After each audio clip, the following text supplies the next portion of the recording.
Hello, and welcome to the 1218 Show. My name is Mike Wilson. I am your host. This is the 8th episode, I believe, and I'm very excited and very happy the way things are going.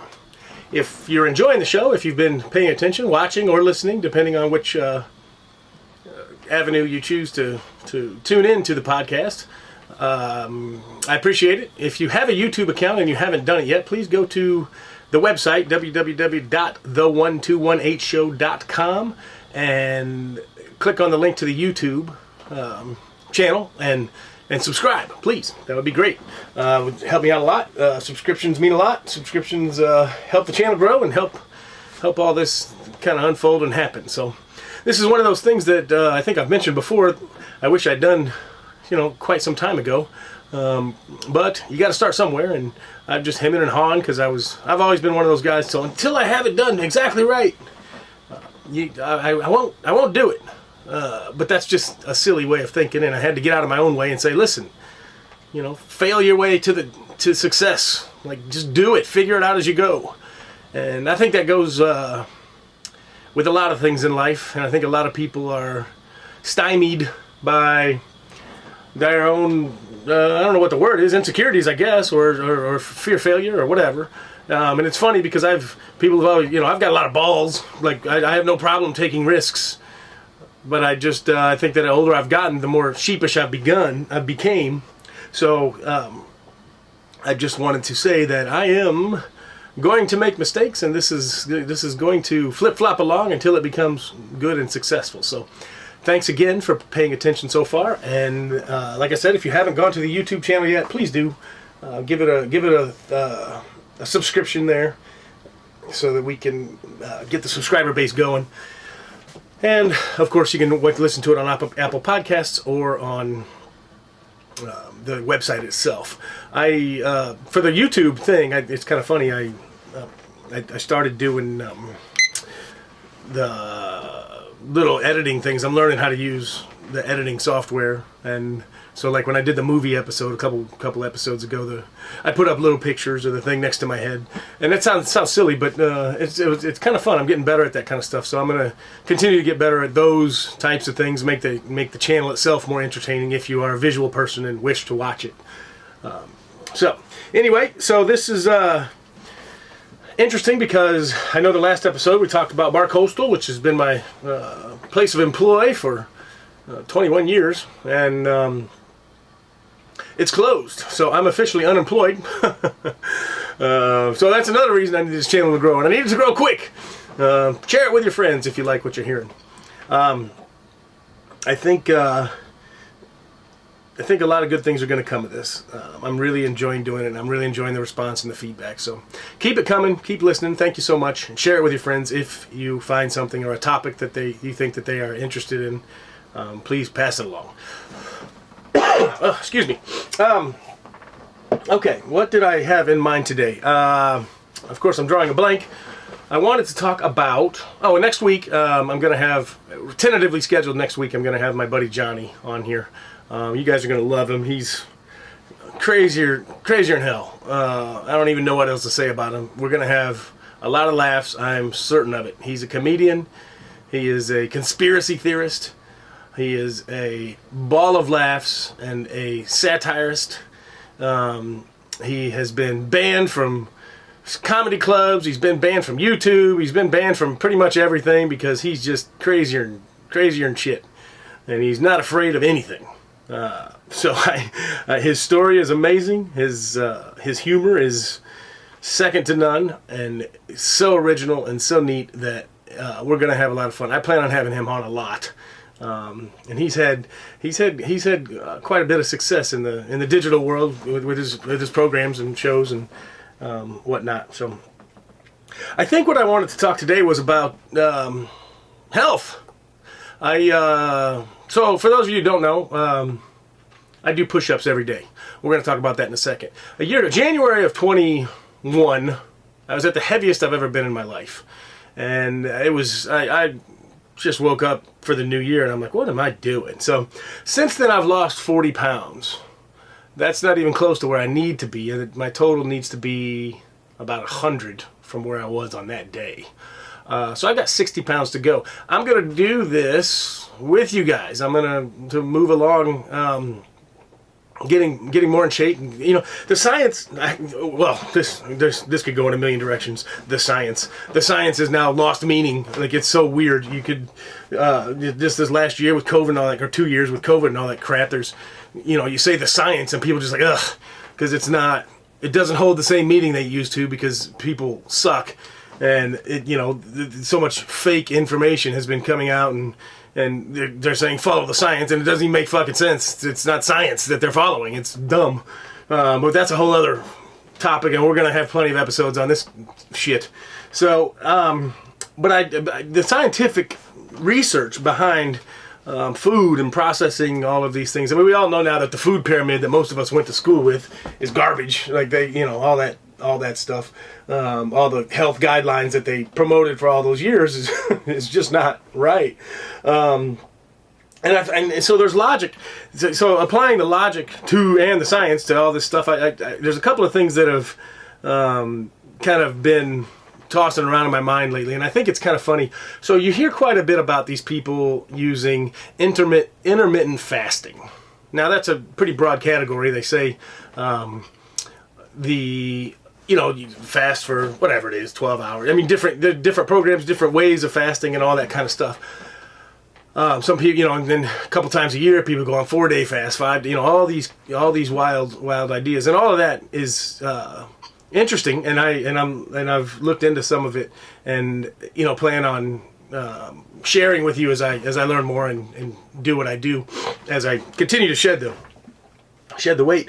But I think one of the things that is interesting about this intermittent fasting thing, if you think back to when the 50s, all the way up through, I don't know, let's say into the 90s, one of the things that this intermittent fasting is essentially going hungry for a little bit. And I think it's funny that they've just redefined it.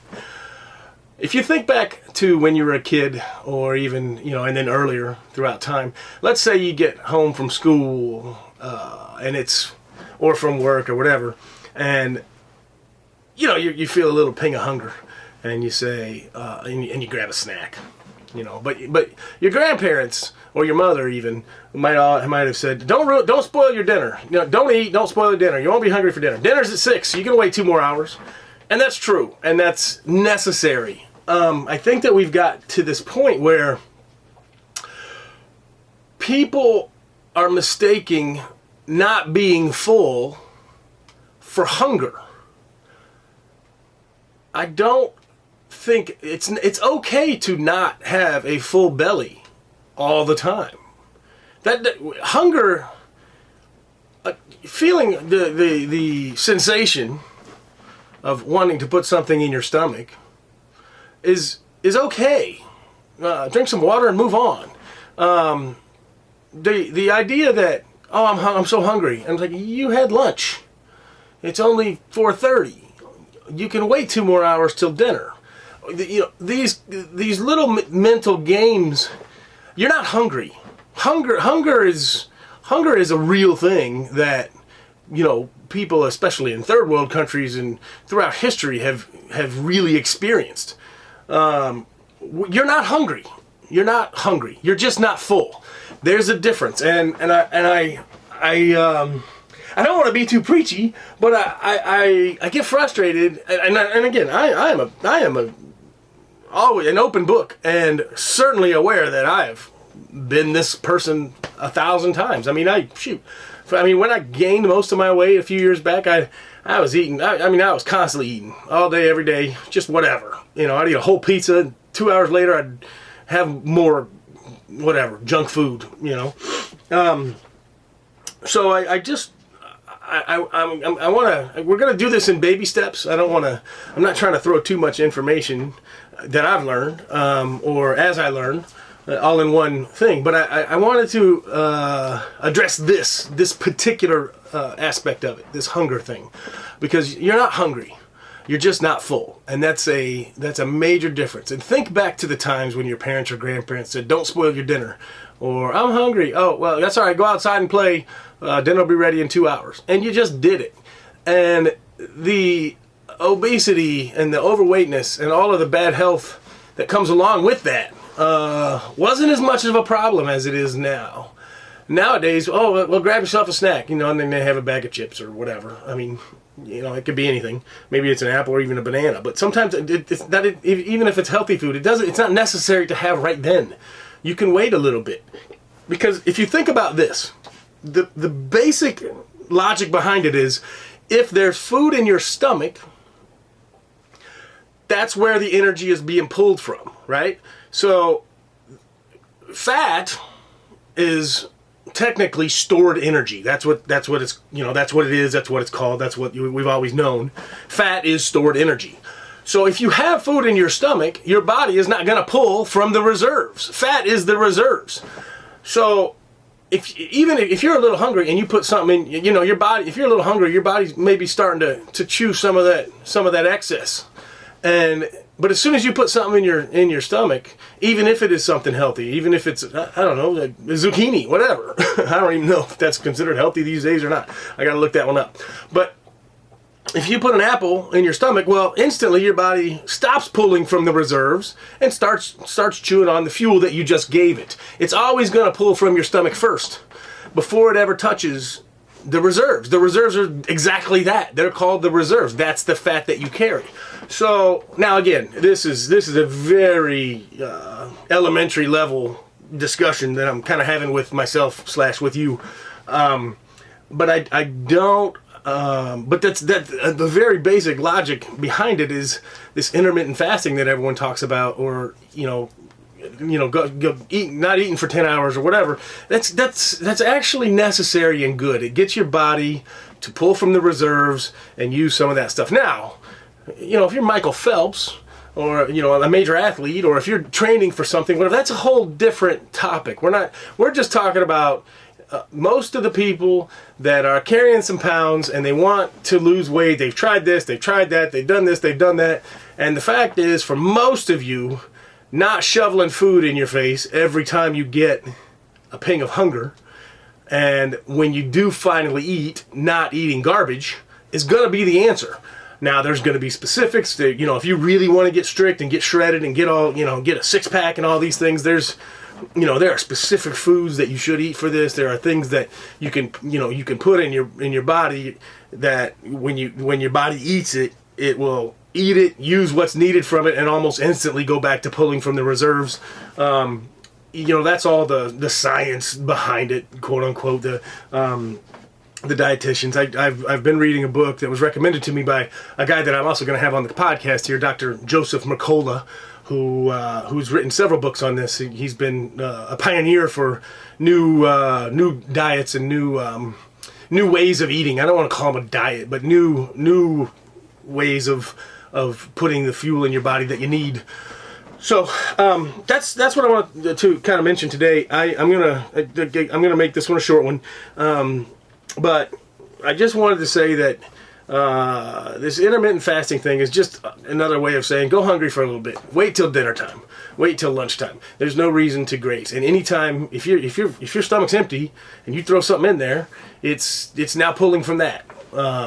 You don't need to do that. You can, water's fine. Have a little water, that might satisfy whatever. If you're still feeling a little hungry, cool. Then you should actually embrace that and enjoy it. Like, man, this is great. My body's actually, pulling the reserves away. That's one of the times that you're kind of shedding a little bit of the excess that you don't wish to have anymore. Now, for those of you that are fit and great in shape and all that stuff, this is a boring podcast for you. But I know that everybody kind of wants a little bit, they want to tone up this or that or slim down this or that. Everybody's always kind of working on their physique in one way or another. So, I'm going to wrap that one up now, and I just want to go back to the unemployed thing. Let's do the push-ups. Push-ups. I started doing push-ups about 5.5 years ago. I do one set every single day. I'm sure you guys have all read that I don't know what it was, a couple years back when that Marine or whatever he was, a soldier of some sort, did this whole thing about making your bed every morning, and that starts your day, and then, you know, your whole day can be complete, you know, go on after, but if you make the bed, that's your habit, whatever, that starts a thing. I'm not a bed maker, I could give a shit, I never have been, my bed's been made maybe 15 times my whole life. But for me, that start of the day is push-ups. So every day I wake up, I shower, I drop down on the floor and do my push-ups. One set, I started a long time ago. I actually posted about it on Facebook, so I'm not going to bore you with the details. But I want to say this. It's a great habit, and it makes you feel better. It makes you feel accomplished. Your clothes fit a little bit better. You're stronger. Just do one set of push-ups every day from the fitness side of it. Now we're away from the diet side, the fitness side of it. Just do one little set of push-ups. Just 20 if you want. I do 50 now, but I started with 20. But just one set, and then that's good. That starts your day. You feel great. And if you can't do 20, do 5, and do 5 for a couple of weeks, and then add 6, and you'll get there. Like it's just about the habit of doing it every day. So moving on to back to the unemployment thing. So I want to thank you. There's been a tremendous amount of outpouring of love and support that came along with the closing of this job, and for all of us that were working there that lost our jobs. I knew going into that week that it was going to be busy and crazy, and it was exactly what I thought it would be, but the generosity was way beyond what I thought it would be. People came in droves, and just it was unbelievable. The people left, the hugs, the phone numbers, the information, the will to help, the extra tips. People threw extra money up. Some threw quite a bit, which I can't get into the details of that, because I really feel like that's between them and us that were working for them. But the generosity was absolutely insane. Something that I'll never ever forget and will always be thankful for. You people were really something special that week, and you really helped float us for a couple of weeks while we find some new employment and get our ducks in a row and figure out the next thing. Because the truth is, from the time that we found out to the time that it actually closed, it kind of went all hands on deck, and because word spread like wildfire, and we were all just working every day, all day. Most of us. It was quite a finale. So again, thank you. It was just way more than I could have dreamed of. So I'm gonna wrap this up. That's this week's. I'm hoping it's tentatively scheduled for next week that we're gonna have Johnny T on. That's gonna be awesome and exciting. I thank you for listening. Please subscribe to the YouTube channel if you have not yet. And thank you again for your support. I appreciate it. I hope you're well. I love you all, and we'll see you next week. Take care.